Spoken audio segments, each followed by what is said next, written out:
நாம அடுத்ததா பார்க்க போறது வந்து HTML-ல ரொம்ப முக்கியமான டேக் div டேக். நான் என்ன செய்யறேன்னா இதுல வந்து ஒரு div டேக் ஒன்று கிரியேட் பண்றேன்.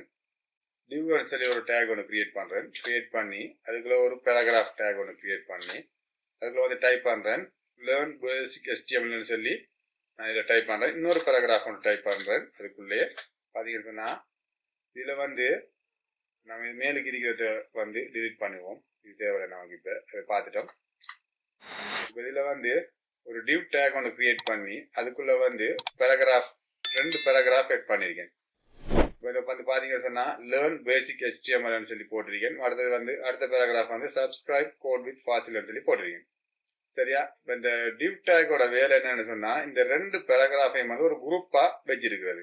இந்த ரெண்டு பேராகிராஃபுக்கும் நாம ஒரு பேக்ரவுண்ட் கலர் கொடுக்கறோம்னு சொன்னா CSS வந்து எட் பண்றேன். ஸ்டைல் பாத்தீங்கன்னு சொன்னா இந்த div டேக் வந்து நாம div டேக்கு வந்து ஒரு பேக்ரவுண்ட் கலர் எல்லோ கொடுத்திருக்கோம். அது வந்து இந்த ரெண்டு பேராகிராஃபையும் சேர்த்து பேக்ரவுண்ட் கலர் கொடுத்திருக்கு. என்ன காரணம் சொன்னா இந்த ரெண்டு பேராகிராஃபும் வந்து இந்த div டேக்கு உள்ள இருக்கு. அதாவது ரெண்டு பேராகிராஃபையும் வந்து குரூப் இந்த div டேக் வந்து குரூப் பண்ணி வச்சிருக்கு. அதால இதுக்கு வந்து நம்ம இந்த div டேக்கு என்ன ஸ்டைல் எட் பண்றோமோ அது வந்து இந்த ரெண்டுக்கும் சேர்த்து எட் ஆகும்.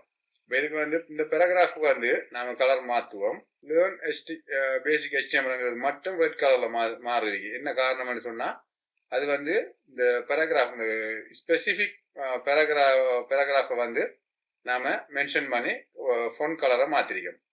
அதுவே நாம div டேக் கொடுத்தோம்னு சொன்னா மொத்தமா அந்த div டேக்குள்ள என்னென்ன இருக்கோ எல்லாம் வந்து அந்த CSS என்ன CSS கொடுக்கமோ அது வந்து எஃபெக்ட் ஆகும்.